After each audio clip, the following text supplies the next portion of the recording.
Welcome to Intangify. This is a podcast where we talk about the intangible aspects of business, and I regularly have guests from all walks of life dealing with different aspects of what intangible things are what drives business success. I'm your host. My name is Matthew Asbell. I'm an intellectual property attorney. So obviously in my line of work, I deal with intangibles of one kind, but there are obviously a lot other kinds of intangible aspects of business that we talk about on this show, and the goal is really to address those. My guests today, after a long hiatus for me, glad to be back. My guest today is Alan Winikoff. And Alan is a principal and co-founder of Sales and Winikoff, which is a public relations agency. So Alan, thank you for being here. Oh, thank you. Pleasure. So, maybe to start out, what I'd like to ask you is to have you tell us a little bit about your history and how you even got into the public relations racket. It is a racket. Yes. I wasn't, seeking a PR job back when I was in my early 20s, which was a long time ago. I lived in LA. I'm from LA, actually. I started working in television, as an assistant. And I got a job at a PR firm as an assistant. But what I soon discovered is that the skills required in PR, especially back then, were things that I was good at. Speaking to people on the phone, selling, writing, understanding a sense of story like a journalist would. Look at a chunk of information, you got to figure out what are the news hooks here, what's the story. So those are things that came naturally to me. So I was good at it. And but what I wasn't good at was managing Hollywood, the Hollywood culture, which I found to just be incredibly brutal, even though I grew up out there. So when I had an opportunity to move with the agency I was working for, they moved me to, I asked actually to move to their New York office. And as soon as I got to Manhattan, I realized these are my people. And that was, again, many, many years ago, but it's been, I have lived in New York ever since. And this is really, you find your niche, and this is where I belonged. So I worked for that agency for a while, and then I took a series of corporate jobs, all in media. I worked for a TV syndication company. I was one of the founding executives of Sony Wonder, which was the children's division of Sony Music. I worked for a book publisher. I worked for a .com around 2000 when the entire industry cratered. That was good timing.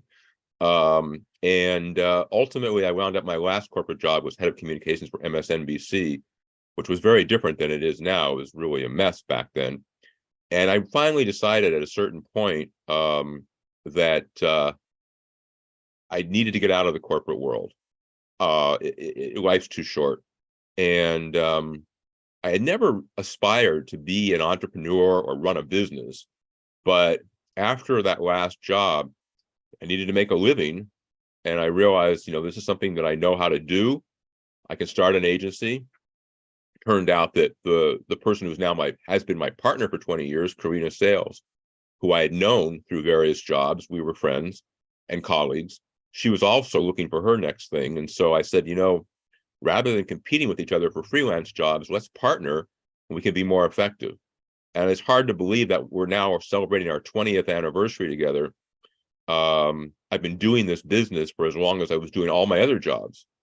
And I will say this, Matthew, that running a small business, it's kind of like being a parent. When you have kids, there are days when you just go, what am I doing? And why am I doing this? But ultimately, you understand that just like being a parent, running a small business, it broadens you in so many ways. And I will say that, to use your podcast name, intangibles, you become a much deeper person. You have experiences that just are life experiences that open things up to you that you never even considered before. So running a small business can make you want to bang your head against a wall, like being a parent, but ultimately I wouldn't trade it for anything. Thanks so much. That's true. That's totally, I'm in agreement with you. Um, I didn't prepare you for this, but one of the things you said triggered a thought, which I think would be relevant to the audience of the show. So one of the aspects of deciding to go into business, when you do decide to go into business, is, you may have an idea of something you want to do, and you may just go ahead and do it yourself. But this idea of partnering with somebody, and there can be a lot of challenges to that. I mean, even if somebody you know well, and you have worked with, and you don't necessarily know how it's going to be once you actually go into business together. And I wonder about the challenges of forming a partnership. Um, when you know the person well, when you don't, and if you just lucked out, or otherwise. Well, I think I did luck out, and if Karina listens to this, she'll be happy to hear that. You know, she and I are very different personalities. We could not be more different. People who meet us for 5 minutes say that right away. But she has strengths that I don't have, and vice versa. So we really complement each other. But more importantly, over the years, we have fought like cats and dogs, but we always have each other's backs. We'll fight between us, but if anybody tries to come between us, then we close ranks, and also we get each other ultimately. You could call it chemistry. We just have an innate ability to read each other and to connect to each other. And it really is, she is my work wife, as we say, but it's a relationship that's deep and complex. And I'm not going to say it's been all, roses for 20 years, but ultimately, as I say, at the end of the day, we know that we always have each other's backs. It's interesting because you use that analogy with a small business of parenting, and having difficult days as a parent with your child being the business. And then you just use the analogy of your work wife. So it's like, the mom and the dad are raising the child, and not always in agreement, but need to be aligned, and sort of that same analogy seems to apply. Yeah, and I think we've learned a lot. Again, this is one of those things, right? I've certainly learned how to work with somebody in such close quarters. And when you're in a relationship like that, I think sometimes it's easy to be unkind in moments of stress. It's easy to be passive aggressive, which is another way of being unkind. And there was a certain point where I just said to myself, that's just not productive, and it's just not the kind of person I want to be. And so again, that's one of those things where you learn how to grow as a person as you run the business. Well, let's go back in time a little bit and drill deeper into who Alan is as a person, because I learned recently about you that you weren't always a marketing PR guy, and that you have a little gig as a fiction writer. Yeah, although that doesn't pay the bills. But yeah, I've always written fiction. And when I was younger, I didn't have a lot of success, and so I kind of put it aside for a long time, actually. And then about 10 years ago, I guess, I had a dream, and all I could remember was that this woman in the dream said, "Don't objectify me." And I woke up and I said, "I know that woman." So I took that character and I wrote a romance. It's a novella. It's a short book, but I sent it to a small romance publisher and they accepted it. I mean, I didn't really expect that. And then I wrote another novel, and that got also accepted by a publisher, and I published a number of short stories. I mean, believe me, I've gotten way more rejections, so I don't want to make it sound like, everything I write gets accepted, because it doesn't. Many rejections. That's the nature of the business. But when I'm writing, that's my happy place. That's when I really feel like I'm in a groove. That's when I feel like I'm most where I want to be. And so I'm glad I've come back to it. I'm sort of sorry I did take that 15-year hiatus, because now, I'm trying to catch up, and I'm trying to make sure that I make up for lost time. And I'll just say very quickly, because I know we have to go to a break, but I have a friend, my wife is an English teacher, high school English teacher, so we both share a love of literature. I have a friend that I met through her her PhD program, who is a very accomplished novelist, and he has been a great mentor to me, and he's encouraged me. So I think that helps also. You have somebody who tells you, hey, you're actually pretty good at this. It keeps you going. We have a minute before the break, so maybe just ask you one quick follow-up on that, which is, you said that, you don't always get accepted. So I wonder, what do you do when you put your heart on the page and delivered something that you thought was great, good, and then you get that rejection? What happens with that creation from your perspective? You got to have a thick skin, and no different than what I do in business, because we get rejected all the time.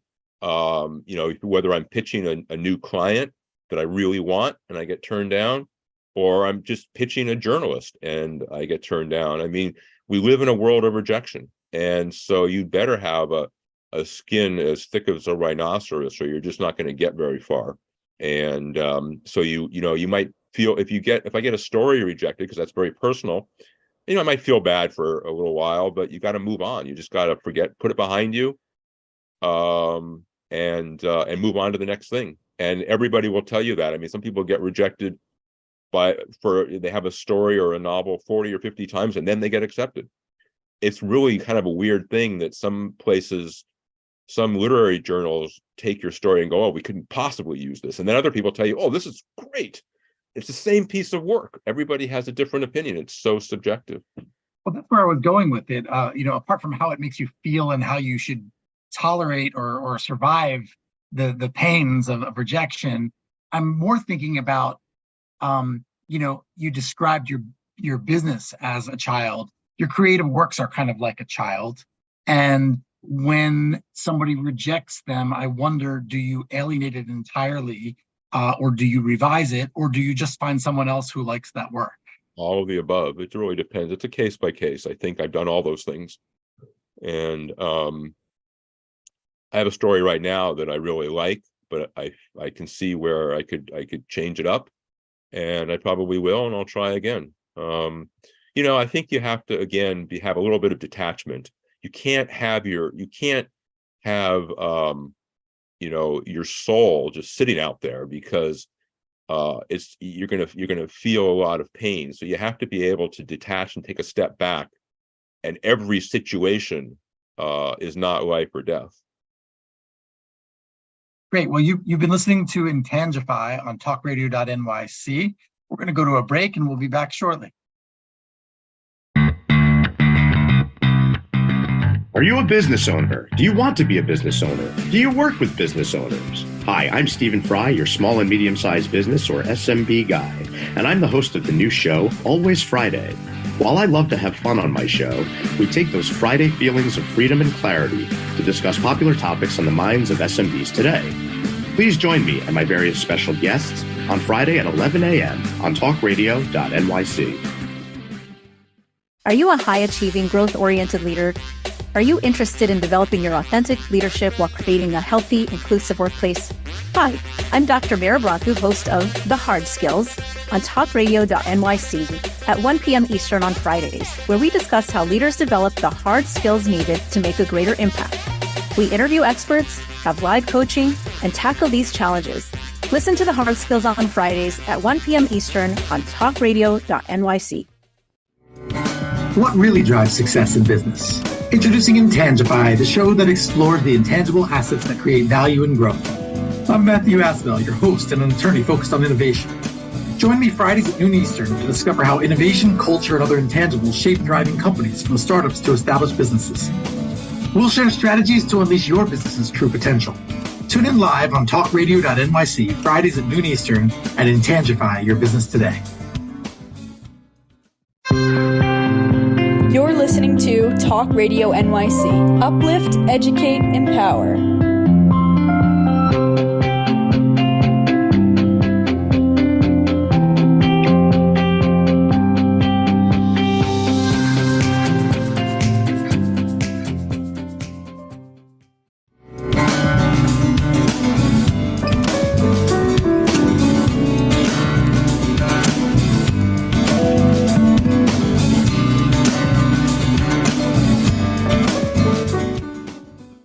Welcome back to Intangify. I'm your host, Matthew Asbell. My guest is Alan Winnikoff of Sales and Winnikoff, and Alan is a public relations guy.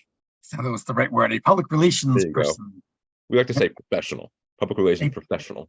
Thank you. I needed that term. Some terms require their appropriate noun. Yeah.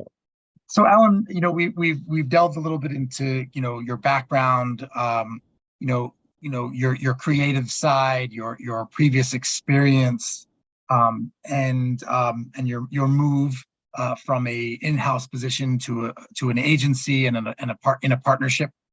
And I think where we want to go now is into what you actually do for entrepreneurs and small businesses.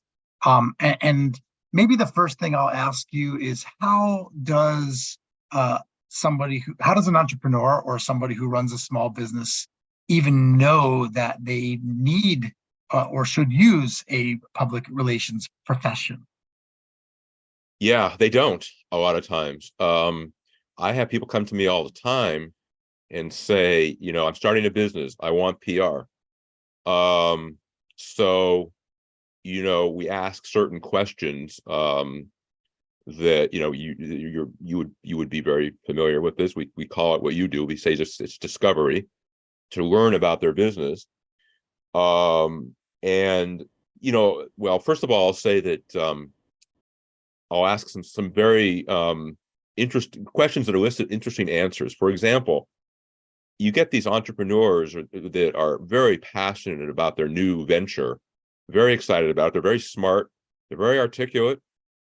They have a business plan, but we're all about branding. Everybody in marketing, we have to understand branding.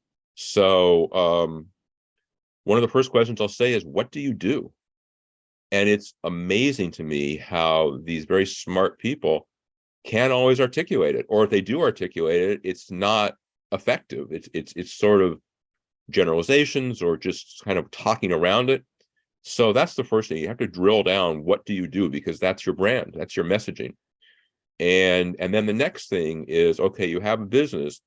What are your differentiators? Because you might have a great business, but it's not going to be interesting to media unless you can specify how you stand out from the pack. And you might have a profitable business. I had a client, a startup, who was so frustrated because he hired us and we weren't able to get him press. And he finally said to me, I don't understand why we can't get press. We're profitable. And I said, yeah, that's great. That's really great, but that's not a PR story. So people have to understand. And, I think that any reputable PR person, we're not going to take your money because we can't deliver for you, because that just makes everybody frustrated and makes us look bad. So we will tell people, you're not ready, or, you don't have a story yet. And again, not because, we try to be ethical, obviously, but it's also just, kind of it's common sense. You don't want to take on a client that you can't deliver for. I will say this, however, that, and I'm sure that, we can get into this more, but the business has evolved so much over the 20 years that we've had it. And it's no longer 100% reliant on what we call earned or traditional PR, where you're getting stories in newspapers and magazines, radio, TV, blogs. Now there's a lot of other ways in, social media being the most obvious, where you can tell your story without being filtered. Paid content, where you pay to have a story placed. So there are other ways to go. However, interestingly, even though we get people coming to us and they'll say, well, I want PR, I want to get press coverage, I want press hits. They want to be in newspapers and magazines, even though all you ever hear about is that nobody's reading newspapers and magazines. But they still want that. I predicted wrongly about 10 years ago that the business would really evolve to paid content. And obviously that's part of the mix, but it's amazing to me that the old school PR from 40 years ago has not gone away. People still want that. I can see. I mean, so I've never hired PR professional to do work for me. I've explored the possibility. I've even talked to you about some instances. But as a business, I'm not sure what should be a trigger for me to really know to reach out. Do you have some sort of key moments or key times? I mean, you said something about, hey, well, it's not about being profitable, it's about having a story to tell. Mm-hmm. But how do you know when you have a story to tell that is worthy of spending money on having someone help you get it placed or paying to get it placed? Yeah, I think that's how we're trained as PR people. I mean, we're trained to think like journalists. And so we have to look at this big chunk of information and be able to pull out the threads that, okay, this is a good story. This is different. This is a good news hook. This is not something that anybody else is really talking about. And there are other ways in also. I think, again, one of the ways the business has changed is that back in the day, you had more success getting profiles, softer stories, features about a person's business. Now, that's harder. So one of the ways in is to find a way for our clients to contribute to the news cycle. So they're not just, perceived as shilling for their business, but they're thought leaders. They're talking about industry trends, but it still gets them out there and builds their brand. But you need to give, again, more than ever, you need to give journalists a news story, and it can't be perceived as self-serving. It's going to, they don't have the patience for it. They don't have the time for it. They want to know how your person is going to contribute to their story. It's kind of interesting that you have this concern about being perceived as self-serving. At the same time, you're employing these paid advertisements and paid placements, because as a consumer, when I see that stuff, I mean, that's my go-to. Like, I know I should be ignoring this, and I know I'm not the only person, but I also know that there are a lot of people who don't. But when I see sponsored advertisements in my search engine, my searches, or when I see I'm on a news app and I see something that says it's sponsored, that's the first thing that I usually skip. Yeah. So it's interesting that you have a concern about the perception of being self-serving, and at the same time you have to and need to often seek paid placements. Right, and that's the advantage of paid content, because you're not going through that filter. But I think that it still comes down to content. And what I mean by that is, if you have a paid story, like you're saying that you would skip it, but if it's still compelling and interesting, people are going to click on it. So again, a paid content is not an ad. It's editorial content that actually is going to be interesting to people and make them think and make them want to take 5 minutes to read it. So that is something that even though it's paid, you want to write it in a way that is engaging for people.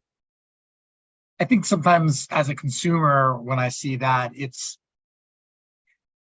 obvious to me, even if it's content that even could be, it could be interesting, engaging content, that it's obvious to me that it is advertorial, that it is paid. And I guess as a consumer, I don't perceive that difference between paying publicists, a PR professional, to get my story placed somewhere, and paying the platform where I want to have my story placed. Yeah. Like I think people impose their own beliefs on that aspect and judge the content differently based on those beliefs. Is that fair? It is fair, but again, I would say it's a case by case. If the content is well done, well executed, I think you might be surprised that it actually has value to you as a consumer. And the other thing is influencers. We do a lot of work in children's content. So we work with, like, for example, mom blog influencers. And so you might let's say you send a toy to a mom blog, and now this is a paid, you're paying the mom blog to write a story. She'll sit down with her kid and they'll play with the toy together, and she'll write about her experience. And you'll appreciate this as an attorney. They always have to say, I have been compensated for this content, but the opinions are mine. That's an FTC thing that they have to be able to, they have to put out there. They were compensated. And the way that they maintain their a veneer of objectivity is by saying the opinions are mine. And so you're paying to get what you want, and hopefully a positive review, but you also understand that if the mom blogger really didn't like it, they're going to tell you that, and they might not write something at all. So that's kind of, again, that fine line of paid versus straight editorial. Oh, great. We're going to go to a break now. So you've been listening to Intangify on talkradio.nyc, and we'll be right back. Are you passionate about the conversation around racism? Hi, I'm Reverend Dr. TLC, host of the Dismantle Racism Show, which airs every Thursday at 11 a.m. Eastern on talkradio.nyc. Join me and my amazing guests as we discuss ways to uncover, dismantle, and eradicate racism. That's Thursdays at 11 o'clock a.m. on talkradio.nyc. In a post-COVID world, you may have many unanswered questions regarding your health. Are you looking to live a healthier lifestyle? Do you have a desire to learn more about mental health and enhance your quality of life? Or do you just want to participate in self-understanding and awareness? I'm Frank R. Harrison, host of Frank About Health, and each Thursday, I will tackle these questions and work to enlighten you. Tune in every Thursday at 5 p.m. on talkradio.nyc, and I will be frank about health to advocate for all of us.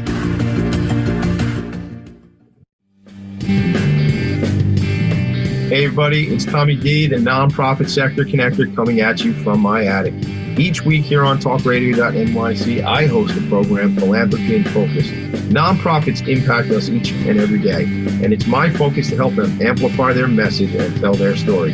Listen each week at 10 a.m. Eastern Standard Time until 11 a.m. Eastern Standard Time, right here on talkradio.nyc. You're listening to Talk Radio NYC at www.talkradio.nyc. Now broadcasting 24 hours a day.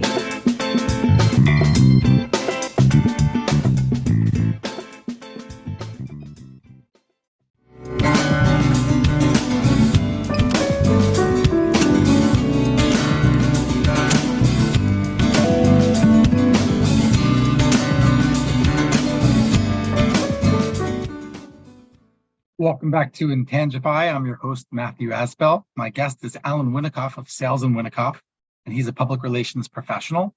And we've been talking about sort of traditional means of, of getting placement for content, and sort of more recent modern methods, which include paid content and hiring influencers and things of that nature. I want to go back, Alan, to something we started to talk about before, which is, as a small business, as a principal of a small business or an entrepreneur, I am not really sure when I need to go to you, what should trigger me to hire a public relations professional, or to have a conversation with a public relations professional, in my day-to-day. How will I know when to come to you? Well, again, we're trained to find the news hooks, right? So if somebody comes to me and says, I want to hire you, I'm not just going to like say, okay, great, let's get started. I need to ask certain questions. As I said, and so I'll ask about their business, so that I can understand what I'm pitching, what the story is. Now there's a story in most things, but you need a good PR person is going to do that due diligence with you to brainstorm that. And it's not it's very collaborative process. It's not us telling this person with their new business, well, here's your story. I think that would be really, arrogant and inappropriate. It's a back and forth. We're sharing ideas, and by the end of it, we either come up with a pitch or we haven't. And if we haven't, then I'll try to explain to them why they're just not ready for PR. So an ethical PR person is going to take the time to do the deep dive into a person's business and understand what is pitchable and what isn't. Yeah, I think, where I was getting at is I want to rewind in time a bit to the place where I have not yet picked up the phone to call Alan Winikoff. And I need something to prompt me to pick up that phone. What's going to start that conversation? Yeah. Because obviously once I'm talking to you, I know that you have a bunch of questions that you're going to ask, and we can dig into that a little bit more to try to get that. But how do I even get triggered to say, gee, I really ought to think about getting in touch with Alan about this? Yeah. I think if you're starting a business, just by the nature of the fact that you're starting it, it's a legitimate question. That's one of the boxes you need to check, because you're going to put together an entire marketing plan, or you're going to have somebody do that for you. And a key part of that marketing is PR. The other part of it is, I didn't mention, is when somebody comes to us with a business, we ask them, okay, you want to be in the media. What media outlets will really help you drive your business objectives? Where do you want to be? What's your dream scenario of where you're going to be? Because that gives us an idea of who we're going after, and if it's targetable, if it's really realistic. So I think it's a perfectly legitimate question for somebody to start a business, to come to a PR professional and ask them, should PR be part of my marketing mix? And we've had plenty of conversations among us where we say to each other, they're not ready for PR. But that doesn't mean they're not ready for other marketing. There's plenty of other things they need to do. If you're starting a business, I mean, it's a huge list, right? You need to build a website, you need a social media presence. And again, that's part of, at a certain point in our history, we evolved so that social media became at least half, if not more, of our business. And again, because, social, at this point, it's like having a website. You're not really credible if you don't have a social media visibility. And that's something that journalists look at. They want to see what your traffic is, what your engagement is, what you're posting. So we can do a lot of other things while we're prepping you for PR. But I think it's unfair to expect an entrepreneur who's not a marketer to be able to know for themselves whether they're ready for PR. I think what they need to do is go to a PR person, an ethical PR person. There are PR firms out there, there are publicists out there who will pitch and get stories. But those stories, if they don't have context, if they don't drive your business objectives, then it's a waste of everybody's time and money. So a good PR person is not going to do that. A good PR person is going to be much more strategic and much more thoughtful about who they're going after. I mean, a press hit, it doesn't have that kind of value. Sure, you feel good about it for 5 minutes, but it doesn't really do anything for you. And we try very hard not to work that way, because I don't think it's helpful, and I don't think it's does justice to the person they're representing. So can I put you on the spot a little bit here? Well, I'm going to put you on the spot a little bit because I know you can handle it. Okay.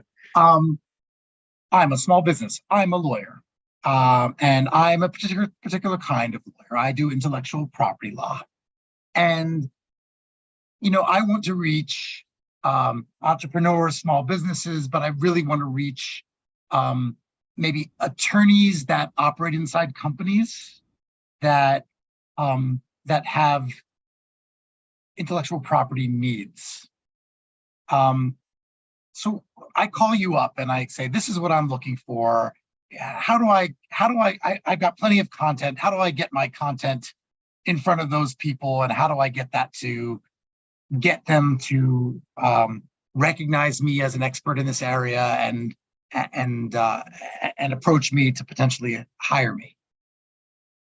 So first of all, you're talking about speaking to other people in your industry, other attorneys. So that's a B2B, as sometimes what we do is B2B PR, sometimes it's consumer facing.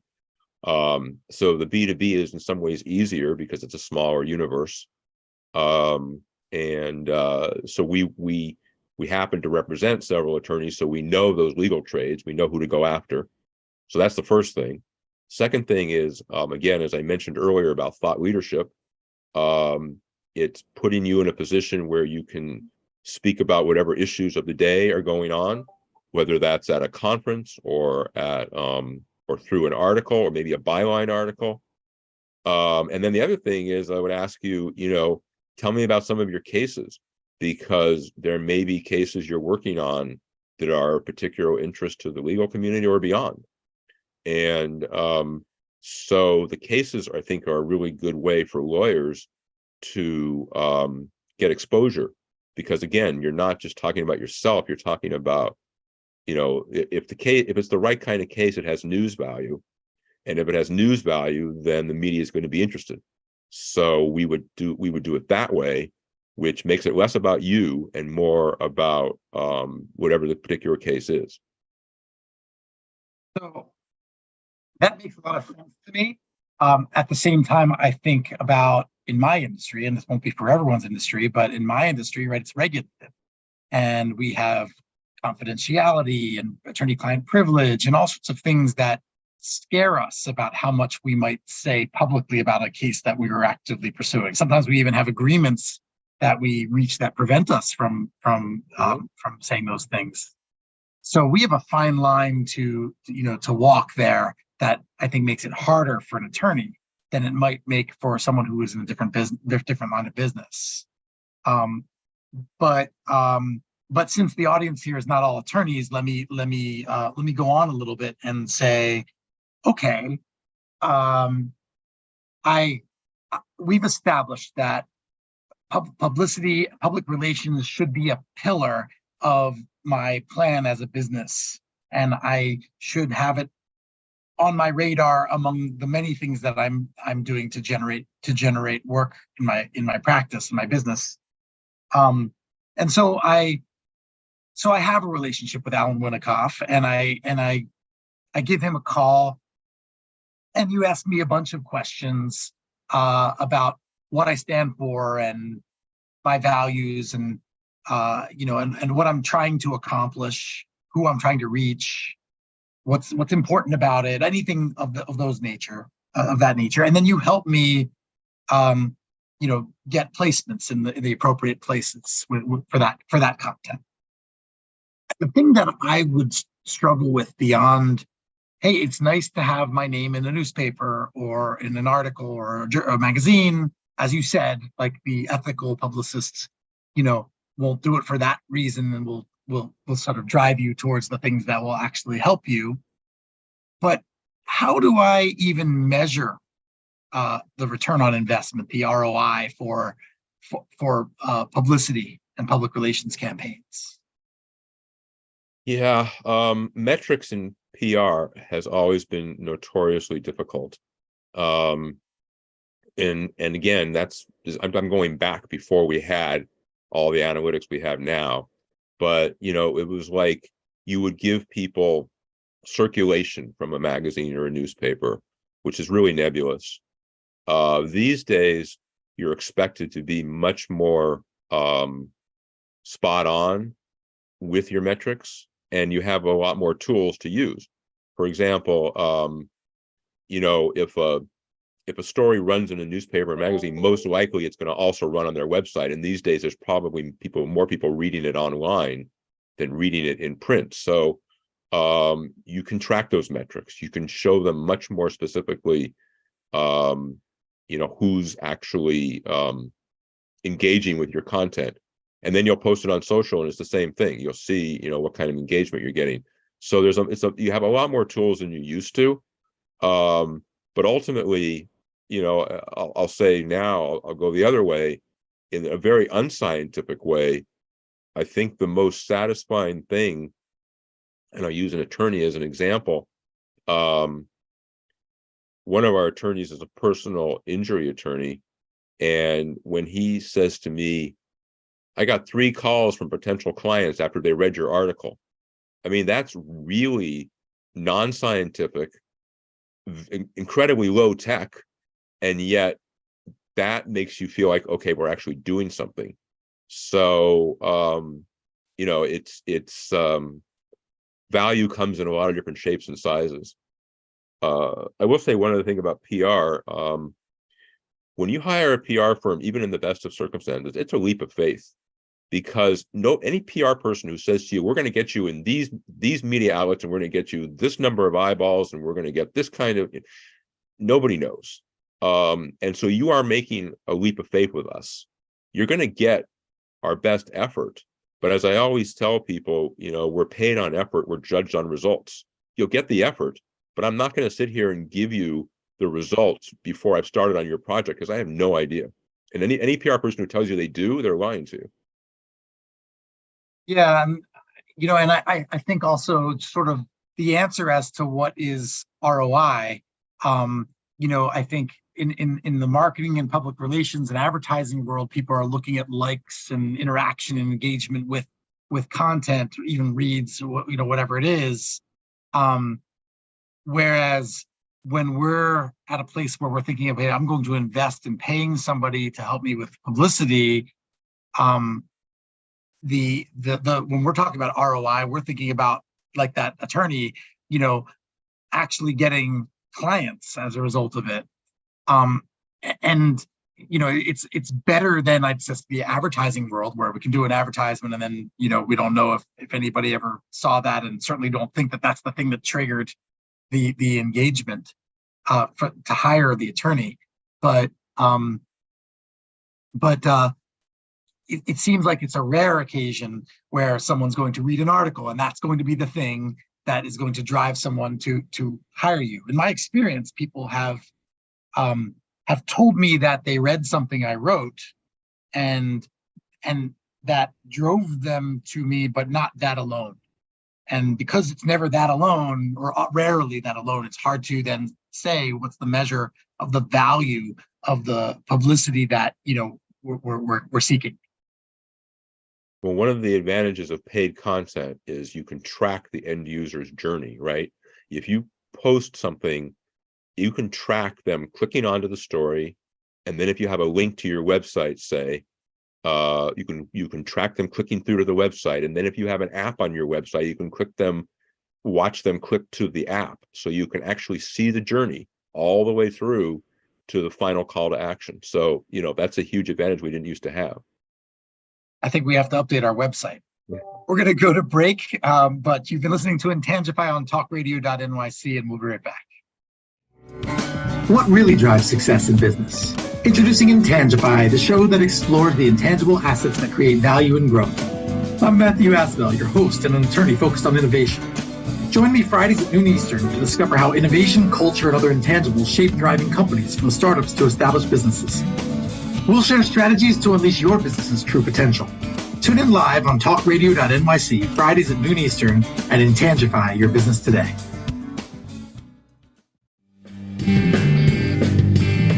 Hey everybody, it's Tommy D, the nonprofit sector connector, coming at you from my attic.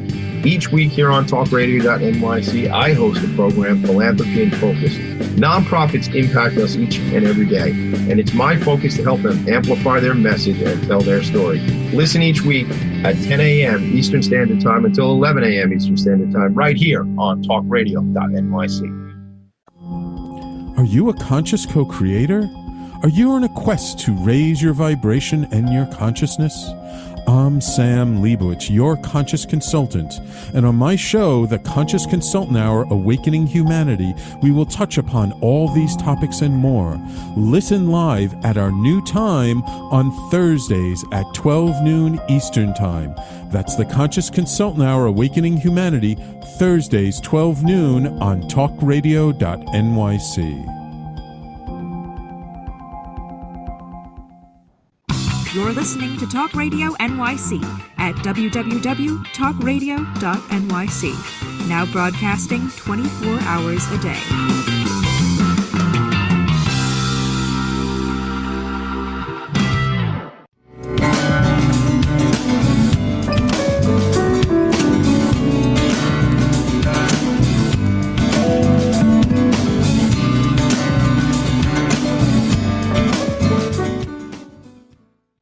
Welcome back to Intangify. I'm your host, Matthew Asbell. My guest is Alan Winikoff of Sales and Winikoff, and we are talking about public relations. So Alan, I think we talked a little bit about different aspects of publicity of public relations that we could pursue, that there's sort of organic placing content out there or getting it placed where our target audience is reading, or there's paying to get it placed where our audience is reading. At least those are two examples of some key examples we talked about. When I come to you as a publicity firm, are you doing one or the other, or how do you decide which thing you're doing? Well, we're, we look at the bigger picture in terms of what we can offer to a client. Again, PR used to be a lot more linear, where people would hire us or hire an agency, as we talked about before, to get stories. But now, to be competitive in my business, you need to offer a much broader scope of services. And so I'll give you an example.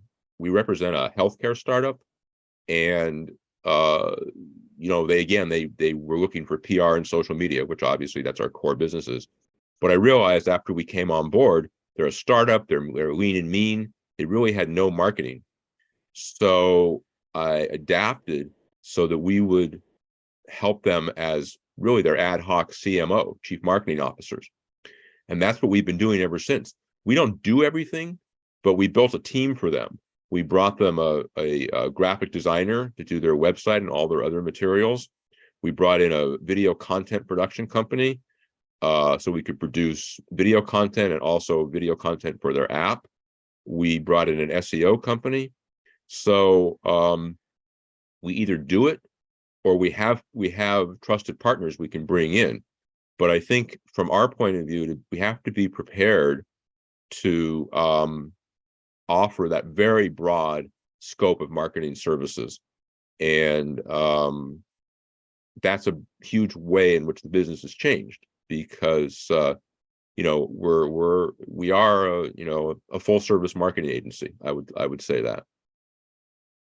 So how do you create content then on behalf of people in other areas and other professions? I mean, if I come to you and say, I'm an IP attorney, I want you to be my CMO and, put content out. I mean, are you ghostwriting for me? How much consultation do you have to have for me to know, to know what's on the cutting edge of my area that people want to know? Yeah, well, of course, we would interview you, sit down and talk to you. Again, it's a collaborative process. So, and you're a good writer, so you may not need us to write something for you, but we can certainly brainstorm it with you. And it can either be turnkey, or we can take what you write and we can find ways to, places to put it. And again, I think video content for a business like yours is really big, because not only can you use it on social, but we can also use it as part of our PR pitch. Journalists may not want to read a pitch, but they'll click on a 2-minute video. It's a lot easier for them. So especially if it has meaning to something that they're covering. So that's where I say that, all these different aspects of marketing, they all support each other. And that's how you have to look at it, I think, in a holistic way to be the most effective we can be for our clients. So what am I doing wrong? I don't think, why would you say that you're doing something wrong? I think that there's an inclination, and I certainly have an inclination to do a lot on my own. There's a lot of DIY.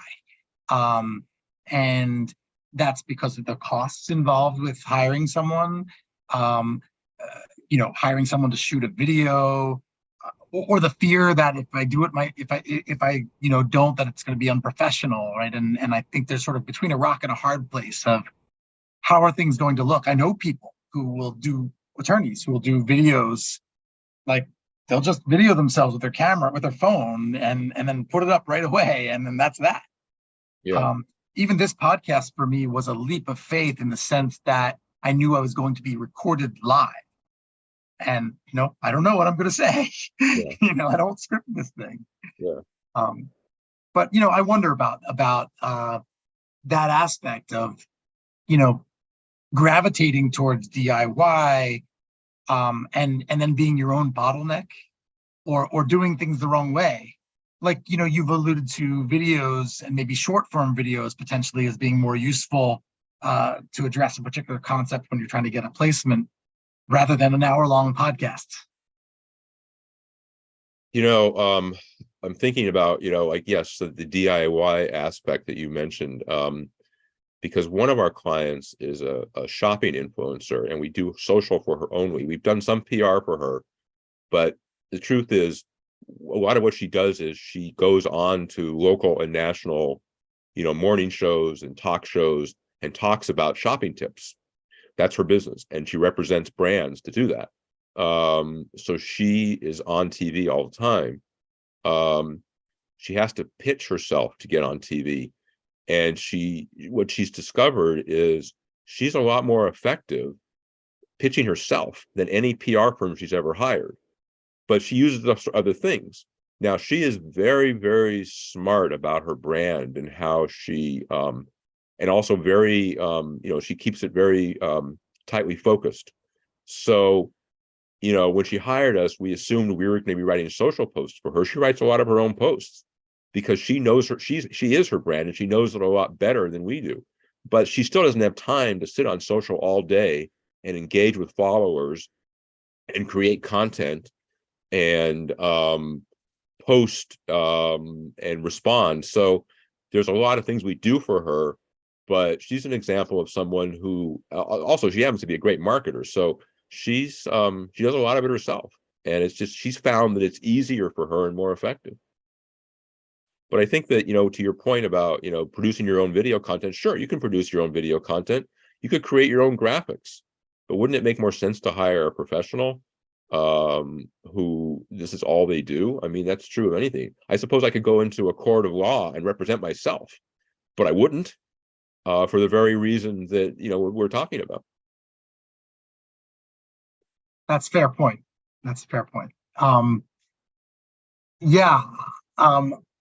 It's definitely an area in which I have personally struggled. And I think I've struggled on both sides as the bottleneck, doing it myself. Late last night, working on graphics, it's an ongoing thing. And then I'm like, I have my legal work to do, right? So I should outsource. But I think also there's sort of a view that if you outsource, you're going to get a better result. And maybe that's ultimately the goal, right? Hiring a professional to help you accomplish it, but to help you accomplish it better than you could do it yourself. Right. If I'm going to add a room to my house, could I do it myself? Probably, but it would look terrible and it would probably leak. So yeah, the same reason. I mean, it's like you hire people, this is what they do, this is their expertise. It just makes sense. Great. Well, Alan, I really appreciate your being here today. Thank you for your participation in the podcast, and I'll definitely be talking to you offline about what things we might do together in the future. I would love that, and thank you so much, Matthew. I really appreciate the opportunity. You've been listening to Intangify on talkradio.nyc. Tune in live at 12 p.m. on Fridays for our next episode. Talk to you soon.